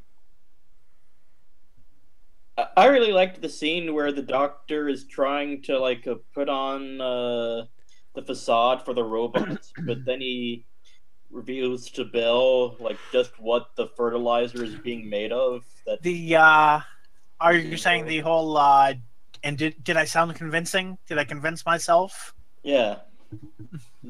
Because myself, he turns around and says, "No." Yeah, that was a good one. Mysterious and intriguing. All right, Bill. And I just remembered what I was originally going to pick for what I liked about the episode that I forgot about. But as for favorite scene, I think I'm going to pick this one because I'm a messed up motherfucker. But the scene where she's trying to keep up a smile while listing everybody who's dead, I just found that scene unbelievably funny. Okay. Yeah, you are a messed up guy. I like the scene where Bill's eating the blue cube of food and the doctor is trying to theorize what's going on. Just because I like the interplay dialogue between the doctor and Bill in that scene. Where, he brings up, yeah, they gave me two because, two hearts. And she's, hearts? And he keeps going on and she's still stuck on the whole two hearts. Yeah. There's actually a line in that, like, he goes on about saying that, like, he met, like, a being that was blue algae or something. Yeah, he met an emperor made of algae who fancied him. Yeah. I do like the fact I must have spent 20 minutes Googling that line trying to figure out if it was related to a past an algae episode. monster that fancied him. Yeah. And no, But there wasn't. It seems that episode never happened. Yeah. At least, and I also love the fact that they did not go with the default Doctor Who pervert line on that. Anything else you've got two of. Because that's been used 2-3 times now. Yeah. Just let it die. I mean, Yeah, avoid it that, helps please. that it helps that Bill is gay, so she's really not interested in his body parts. Yeah, I know, but it still would have been something that would have come across somebody's head. And there was the blood pressure line from that. Oh yeah, I liked that. By the way, that you must have high blood pressure then, because two hearts pumping would equal higher blood pressure, and he just goes really high.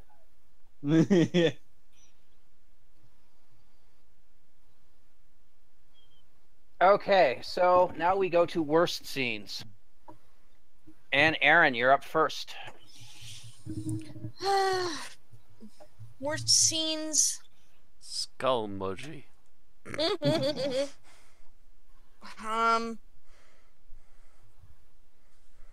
Would have gone with the 2 tears myself. I'm trying to think. Oh, I thought that skeleton crew was used too much. Yeah. Just him holding the skull and saying "skeleton crew." Yeah, you don't need to keep saying that. Yeah, you hammered it home at this point. Yeah. I feel like that was one of. Yeah. I feel like that was one of Moffat's fingerprints on this episode, of which there were many. Yeah, he could have just been holding the skull and then just said, yeah, we're just, there needs to be someone here, and then he just looks at the skull, and then he doesn't have to say anything else. We get it. It's inferred from the previous few seconds of the scene. But that's it for me. All right. Thomas? God.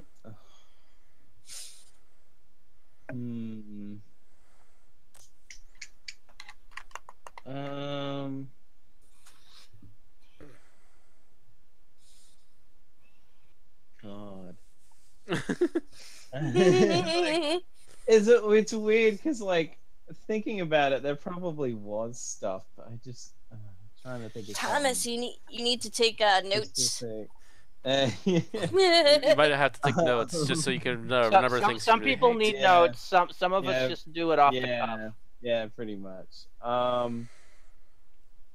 I guess the kind of, in a way, I'd say the resolution to the whole thing seemed very, well, this is convenient, kind of, and then he just kind of leaves them to potentially die anyway, because it's like, there's well, there's still gonna be some bad blood. Like, well, it's up to you. And it's like, and just kind of leaves them to sort it out, and like. You hear gunshots in the distance. I feel like the resolution would have worked better if it was explained a little better. Because I could see, like, if he agonized, he was like, I have the solution, but I don't want to do it because it's basically like fucking with an emerging species, and it'd be Terror of the Vervoids all over again. And then eventually, like, it gets worse and worse, and gets to the point where it's like, okay, I absolutely have to do this last resort, but I'm going to, do everything I can to make sure that it's the best possible solution. But instead, he just kind of just does it without really demonstrating all of that thought. Well, he didn't wipe their sentience. He just wiped their memories. Right. Yeah. He wiped their awareness of being sentient essentially. No, they were sentient. He dealt with them after that like they were sentient. Yeah, Right. yeah. He just didn't wipe their knowledge of the last, like the whole setup time. Right. Yeah. So they were kind of blinking. Where are we? Who are we? Right. He did a system reformatting. Not Yeah. a formatting so much as a restart, because they pretty much started up with I think, therefore I am, and went from there. Mm. Still, that's But still, technically I mean, formatting. If he did that to a group of humans, it would effectively be considered the same thing morally as if he killed all those humans and replaced them with new ones, which is basically what he did, but it was the best of a lot of bad solutions. Yeah. Mm. He killed the personalities that existed and replaced them with new personalities. Mm. Actually, did you skip me with the bill? Not me. No, like we're still. Oh, never mind. It was still yours. Yeah, never mind. I was just commenting on his. Yeah. Okay. Yeah. I'm sorry. It's just that we were getting so much input, and I'm like, wait, are we on bills right now? Did we skip? Nope. Nope. You're still next. In fact, I think we've said all we can on this one. Go ahead, Matt. Yeah. Okay, mine kind of feeds off this a little bit. Essentially, I have a couple of issues with how the restart happened and what the effects were. First of all, when you reset a computer, it doesn't lose the memory. Unless there's a program open, in which case the program might lose the memory. Well, it really depends on how the computer is set. But the computer itself should not be losing the memory that's already saved inside of it just by restarting it. That depends on how the memory is saved. And second of all, restarting a computer looks like a nuclear bomb went off. What? I do have issues with that. And how the hell did they live through it? Yeah, that should have killed all of them at that point. Mm-hmm. That was a nuclear bomb. There's no ifs or it what's or buts about it. It wasn't a nuclear bomb. It was a high-energy explosion. It was a giant explosion. Either way, Yes. you'll look at it. It was literally everything went white with explosives. Just no. Yeah, I did have issue with that special effect. But the fact is that there's many different ways computers save memory or information. Hard drives have only been around for the last 37 years. Before that, if you shut off a computer, it wiped. I don't know why they would go. I don't know why they would go back to something like that. But it's possible that whatever special data storage, because nanobots were not meant to be turned off. They didn't bother to have some kind of... Or that was the emergency protocol in case something like this happened.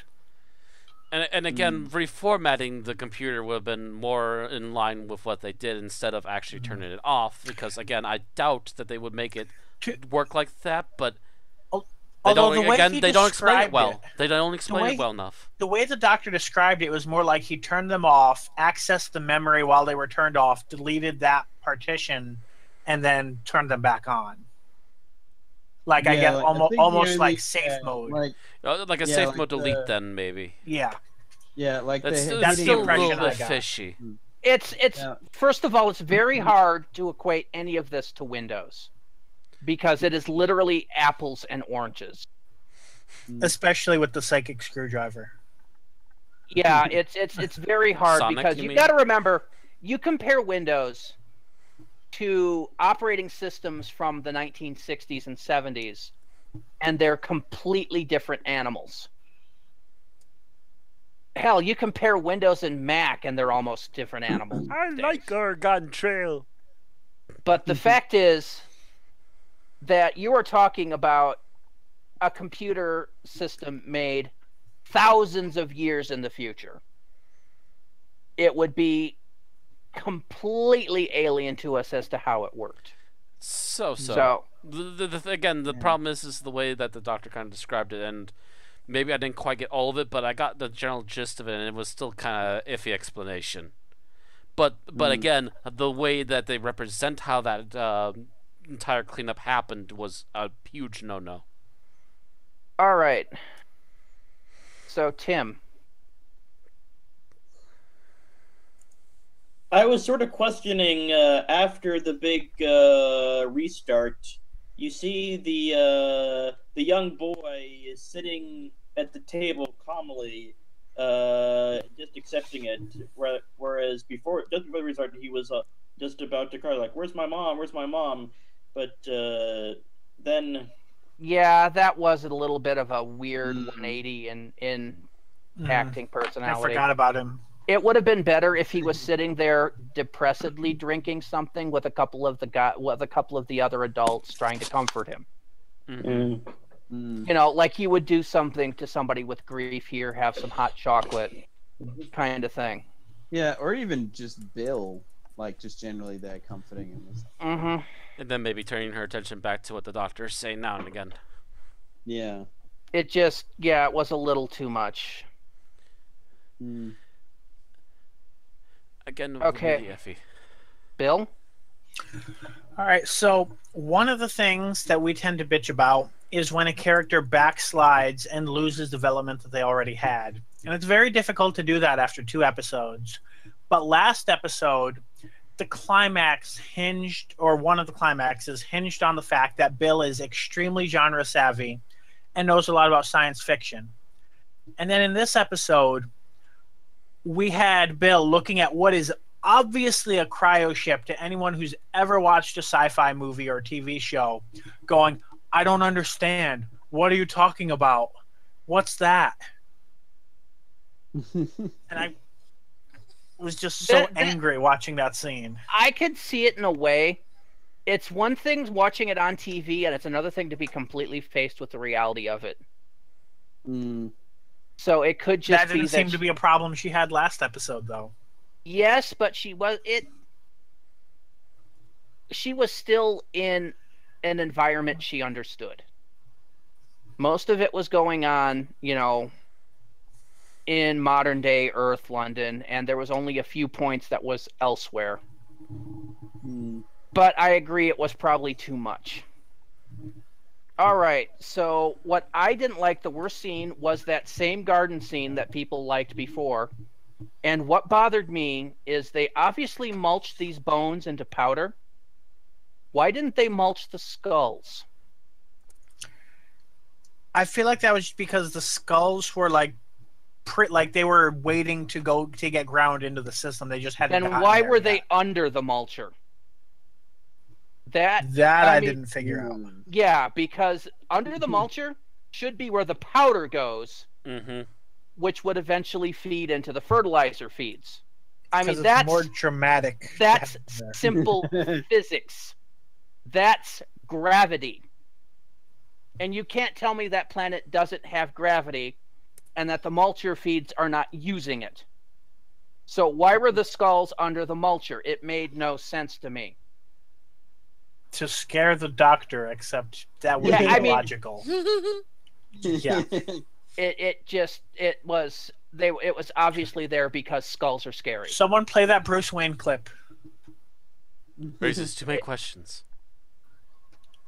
Yeah, it was obviously just there because skulls are frightening and death indicative, so it was just bad writing. Okay. So final thoughts. Aaron?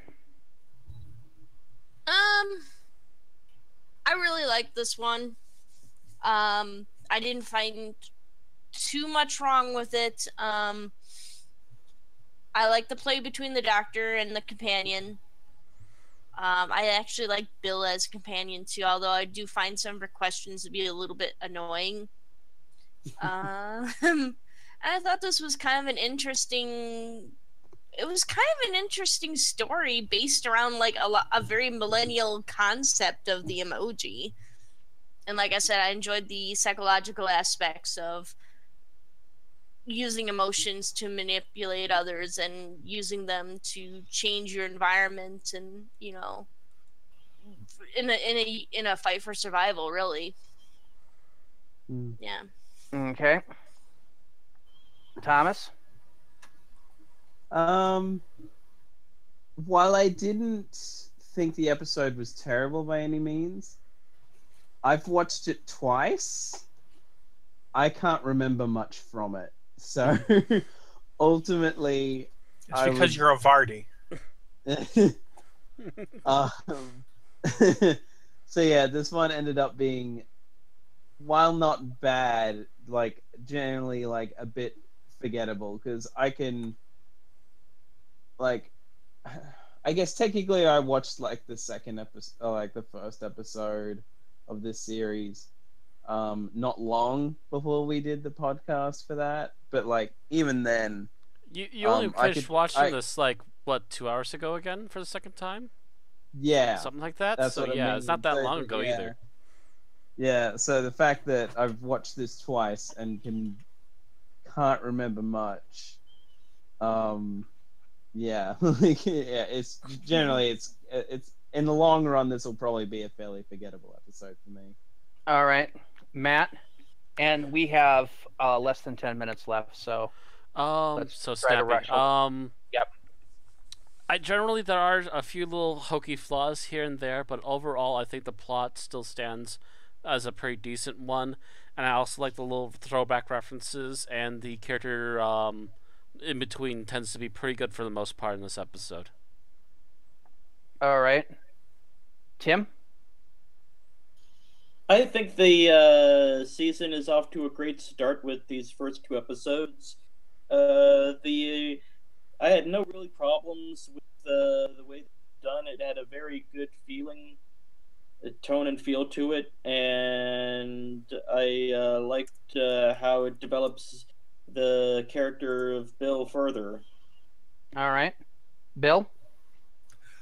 I find this episode very interesting because it has a lot of Moffat's fingerprints. It has the skulls. It has the body horror.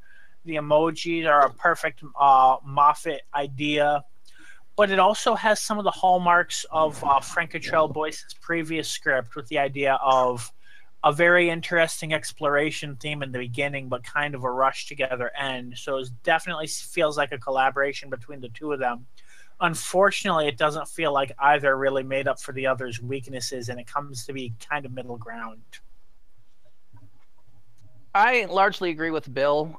This does remind me of The Beast Below, as we mentioned earlier, and it has that same kind of feel. As Beast Below is never going to be one of the high points of Doctor Who in my mind.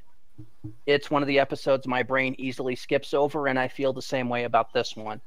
It's not a bad episode, but it's never going to be one of the all-time greats. Okay, so ratings. And Aaron, you're up first. I think I'm going to go ahead and give this one a probably a 4.0. All right, 4. Thomas? Yeah, like, even though in the long run this will be pretty forgettable, it was still decent enough for me not to give it below average, so I'll just give it a 3. Okay. All right. Matt? I'm kind of on Aaron's end on this. There's a few things that bring it down, so I'm going to have to put it at 4. All right. Tim? Some things bring it down, but not as much for me, so I'll go to 4.5. Always the optimist, Tim. Bill? I'm in the camp of giving this a 3. 3, and I'm going to give it a 3.5. I don't think it's absolute mediocre. It has its good points, but it's definitely nowhere near perfect. So giving that will average us out to a 3.8, which 3.8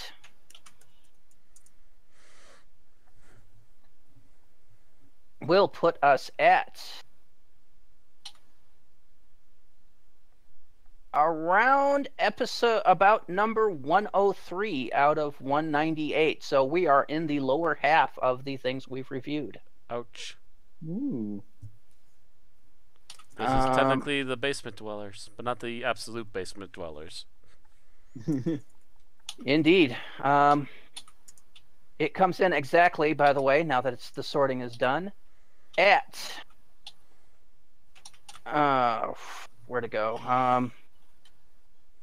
Number 118, actually. It wound up actually bouncing down to 3.7. So, Oh. Yeah. 3.8 must have been revised. Destroyer of Delights is on the same level. The Innocent, the Daleks, the Moonbase, and Flatline are all there. It's better than The Gift, Resurrection of the Daleks, Full Circle, Tomb of the Cybermen, Woman Who Lived, Doctor the Widow, the Wardrobe, and Class Detained. But not as good as Boomtown, Ghostlight, Enemy of the World, Girl in the Fireplace, Daleks Invasion Earth 2150, End of the World, Day of the Daleks, The Red House, Robot of Sherwood, and Power of the Daleks.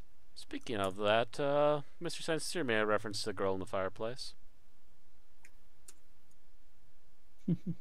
Yep.